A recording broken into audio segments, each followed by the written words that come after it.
Ah bah bonjour à tous, toujours au potager extraordinaire à La Roche-sur-Yon. Alors devant un endroit, moi ça me scotche, hein. C'est l'idée de la classification des tomates est absolument géniale. Donc on est dans une chronologie, hein, Baptiste. C'est ça. On a Donc, travaillé avec l'INRA de Montfavet pour montrer la tomate de la plus primitive jusqu'à la plus récente. ok, ça c'est une primitive alors. Complètement, c'est celle que Christophe Colomb pourrait découvrir quand il découvre l'Amérique, bien que quand il découvre l'Amérique, les précolombiens ont déjà commencé à domestiquer la tomate. Donc c'est Pimpinellifolium. Alors pour moi, Pimpinellifolium, c'est celle qu'on appelle tomate groseille parfois. Exactement. C'est une très bonne, hein. Elle est aimée par beaucoup de chefs, hein, dont Alain Passard. Et c'est aussi un porte-greffe en fait. Ouais, Pimpinell- très vigoureuse. Et on l'a en jaune et en rouge. Ah, vous l'avez en jaune aussi, mais vous Oui. êtes des pervers, vous. Tiens, regarde, Guylaine, tomate groseille. Alors ça, je le fais parce que j'ai l'autorisation de Baptiste. Voilà, si tu veux goûter, tu me dis ce que tu en penses. Moi, je la trouve vraiment sympa, cette petite tomate. Elles servent à l'amélioration encore aujourd'hui des variétés contemporaines pour résister à certaines maladies, à certains phénomènes climatiques. Ça reste toujours un très bon vivier génétique pour améliorer la tomate. D'accord, hyper vigoureux. Oui. Si tu veux manger des tomates, tu fais celle-là, quoi. Ah oui. La pimpine, Faut pas avoir envie de les farcir par contre. Ouais, c'est un petit peu long. Bon. Alors là, on a avancé un petit peu, on est sur les premières sélections françaises. On voit qu'on a quand même pas mal changé. On est assez éloigné de la Pimpinellifolium, la petite tomate groseille. Tu nous les présentes un peu, Baptiste? Qu'est-ce que c'est ces tomates-là? Alors on a des tomates qui sont les premières, celles qu'on trouve au catalogue Villemorin de fin des années 1800, avec poire rouge et quelques autres variétés. Et puis la fameuse marmande là, qu'on a sous les yeux, D'accord. qui est le bassin de production qui a fait, je pense, connaître la tomate dans une bonne partie de la France. Les tomates étaient produites à Marmande. Au début du chemin de fer, on a commencé à les exporter un petit peu partout en France, ce qui a popularisé entre autres cette variété qui porte le nom de la ville du coup de Marmande. Ok. Là, tu parles de populariser des débuts du chemin de fer. Donc ça demande des fruits quand même plus costauds, non? Elle devait un peu éclater, elle, pendant le transport. Effectivement, on n'avait pas encore découvert ce fameux gène RIN, qui est le gène qui, dans les années 60, a permis la révolution en quelque sorte de la tomate en supermarché, celle qui lui permet d'avoir une résistance suffisante au transport et à être un petit peu dur comme du bois. Voilà. On a Ouais. perdu en goût, mais on a gagné en transportabilité. Voilà, c'est-à-dire qu'on a une tomate, tu la lances par terre, elle rebondit. Elle rebondit. Ouais, grosso modo. Il y a des anciens de l'INRA qui disent qu'il y avait des tomates qui pouvaient rester 1 an sur le bureau sans bouger, quoi. Ah oui, bah, c'est sûr que c'est. Alors je bossais avec un chef qui disait méfie-toi toujours de ce qui ne pourrit pas. Là, je propose qu'on avance un petit peu Ça encore. aille. On continue sur les sélections françaises, on reste chauvin, hein, quand même, hein. Et avec une, et là je vous promets, on titille Nico dès notre retour. Voilà, avec une tomate qui s'appelle, vas-y, La jaune côtelée de Montlouis. Alors, est-ce que Ouais. c'est Montlouis-sur-Loire? Je ne sais pas. J'ai pas l'histoire exacte de cette tomate-là. Mais effectivement, ça fait partie des tomates qui font partie du patrimoine français. D'accord, mais j'en vois avec des formes assez rigolotes. Celle-ci, par exemple. Ouais. c'est Celle-ci, quoi je ça? pense que c'est soit c'est date ou c'est un mutant de date et on l'a surnommé Coucougnette de Vendée. On la retrouve. Ah bah bravo, c'est élégant. Ah bah toujours, toujours. Bah, vous êtes distingué en Vendée.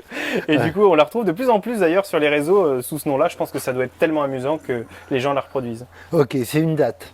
Je pense que En ça fait. ressemble à date. Ouais. Ok, ça marche. On continue notre petite progression.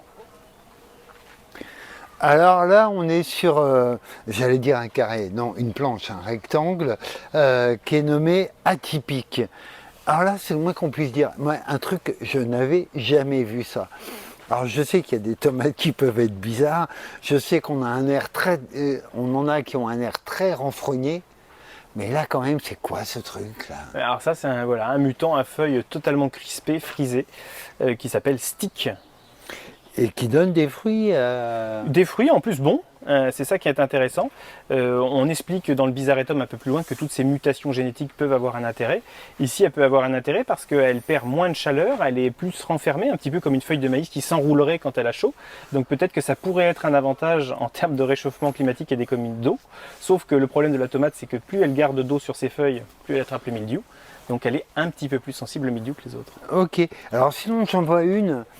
Bon, je suis pas très fan gustativement, mais par contre, j'avais jamais vu de cette couleur-là, hein. Effectivement, bah ça on est sur les tomates voyage et là on a les mutants verts et jaunes qui sont la Fils One et la Fils Two qui est du coup un breeder français dont malheureusement j'ai oublié le nom mais qui a réussi à faire cette extraordinaire tomate voyage jaune et tomate voyage Et vert. est-ce qu'elle est meilleure que la rouge qui, franchement... Et ben sincèrement j'ai jamais fait le comparatif avec l'autre à côté. Bon, bah alors du coup c'est pour une prochaine fois.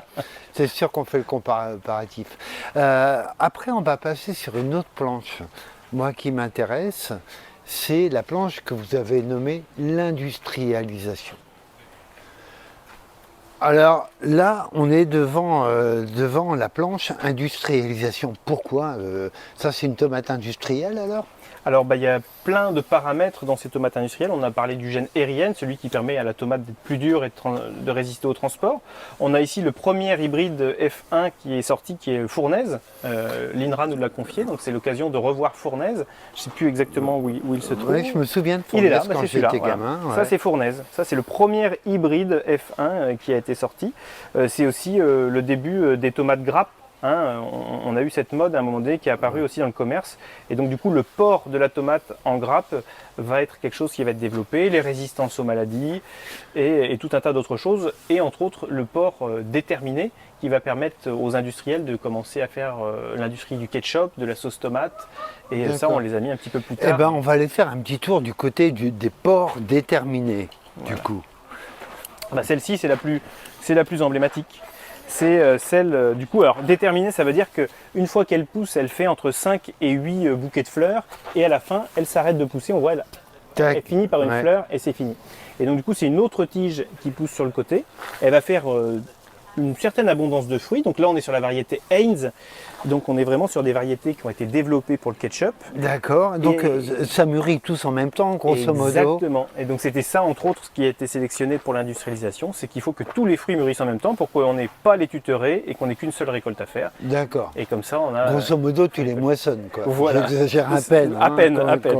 quand je dis ça. Voilà. Ok, et ben, du coup, on va passer de l'industrie à un autre sujet que je trouve passionnant et bravo à vous d'avoir mis l'accent sur eux, c'est les fameux free breeders. Tu peux nous parler de ce qu'est un free breeder?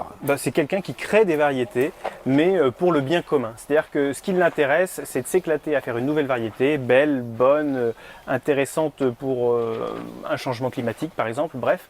Mais il œuvre pour le bien commun, c'est-à-dire que toutes ces graines, eh bien, il fait en sorte qu'elles puissent être reproductibles par tout le monde, gratuitement, à travers le monde. Pour moi, le free breeder type, c'est Tom Wagner Ça. et sa fameuse tomate Green Zebra, par exemple, mais il y en a bien d'autres, hein.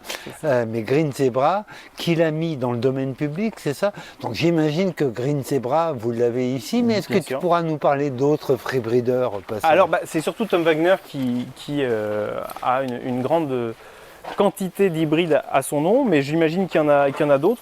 Et en France, on en a des free breeders? Et bien justement, j'en cherche. Ah bah voilà. On sait qu'il y a les breeders de Fils 2 et Fils 1, mais j'ai du mal à entrer en contact avec eux. J'aimerais leur dédier une planche, effectivement, pour qu'on puisse mettre en lumière un travail un peu plus français. C'est vrai que les Américains dominent quand même cette idée du free breeder, d'où le nom d'ailleurs. Hein. Ouais. On appelle ça plutôt free breeder, mais c'est vraiment quelque chose qu'on pourrait aussi développer en France. Et je suis sûr qu'en France, il y en a qui s'amusent à faire ça de façon très Donc talentueuse. bah voilà, on lance un appel. S'il y a des free Exactement. breeders de tomates, et il y en a certainement qui nous entendent, et ben c'est avec grand plaisir. N'hésitez pas à rentrer en contact et vous aurez une planche dédiée dans le potager extraordinaire. Là, moi, ce que j'aimerais bien qu'on fasse un petit arrêt sur les plantes compagnes de la tomate. Parce qu'on entend tout et son contraire. Alors là, je vois, par exemple, celle qui a été essayée pour ses vertus nématicides. C'est ça. Donc, bizarrement, ça a évolué en planter des œillets d'Inde dans vos potagers. Mais là, on est bien, entre guillemets, sur un œillet. Mais c'est Tagetes erecta, c'est ça? C'est ça, Minuta, exactement. Minuta, pardon. Minuta, parce que c'est vraiment le yédin de géant. Voilà, il est à mi-chemin de sa croissance, donc ça va vraiment faire quelque chose. Alors, on est sous serre aussi, hein, donc c'est encore plus grand. mais on dit que la rémanence même de l'action nématicide dans le sol durerait 3 ans. Ok. Donc c'est vraiment celui qui, à mon avis, a été le plus testé et le plus prouvé scientifiquement en plante compagne de la tomate. Donc l'œillet d'Inde, Le là, yénin. qu'on voit partout, toi, tu le recommandes ou tu veux... Parce que c'est joli, mais pour Eh ceux ben, qui aiment. est-ce Joli que- pour ceux qui aiment. Est-ce qu'il a une réelle... Enfin, en tout cas, celui-ci a été testé scientifiquement, les autres un peu moins. D'accord. Mais alors, pourrait pas je dire. vois une drôle de plante là à côté. Là. Alors oui, parce on est toujours sur le pas de côté. N'ayant pas de bleu sous la main, on a mis le blanc, mais normalement la fleur est bleue. C'est le nicandra. Et le nicandra, lui, il aurait normalement une action sur la mouche blanche de la tomate. D'accord, c'est le Nicandra physaloides, Exactement. c'est ça, qui ressemble à un physalis, mais qui a une toxicité par accumulation. Hein. Exactement. Faut éviter de trop le déguster. Sinon, on ne s'est pas arrêté dessus, mais je vois des bordures qui sont pleines. Il y a toutes les couleurs. Est-ce que tu peux nous parler des tomates plantées sur les bordures? C'est qui ce petit monde-là? Alors ça, c'est la collection historique de la Motachar et du potager extraordinaire. On a à peu près 500 variétés qu'on fait tourner et qu'on continue à multiplier. On les plante chaque année par ordre alphabétique et puis en gros, on a de quoi faire 2 à 3 tunnels maximum. Chaque année, on change ce qu'il y a autour de ce tunnel-là pour que les gens puissent découvrir de nouvelles variétés de tomates. Alors, est-ce que tu as noté des résistances vraiment extraordinaires, où il y en a une qui l'emporte sur les autres? On pense bien sûr à la résistance au milieu. Hein, Sincèrement, pas tant que ça. Non. Oui. Donc, quand on les cultivait dehors à l'époque, on ne trouvait pas vraiment de culture vraiment plus résistantes les unes que les autres. Elles avaient à une semaine d'intervalle peut-être, toutes plus ou moins le milieu. D'accord.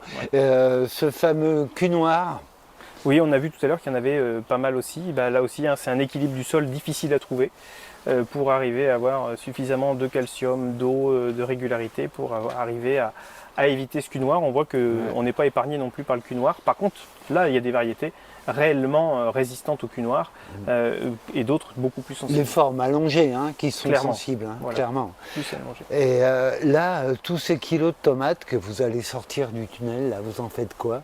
Ça, c'est pour régaler tous ceux qui œuvrent toute l'année pour D'accord. ouais. faire tout ça. Donc C'est une bonne option. à peu près plus d'une vingtaine de salariés, hein, presque une quarantaine, même en pleine saison, de salariés qui vont bénéficier de ces tomates-là, pour qu'on puisse aussi les goûter, pour qu'on puisse en parler, parce que ça fait partie des rares cultures que l'on va pouvoir goûter avant surmaturité, pour qu'on puisse D'accord. ensuite en parler aux visiteurs du mieux possible.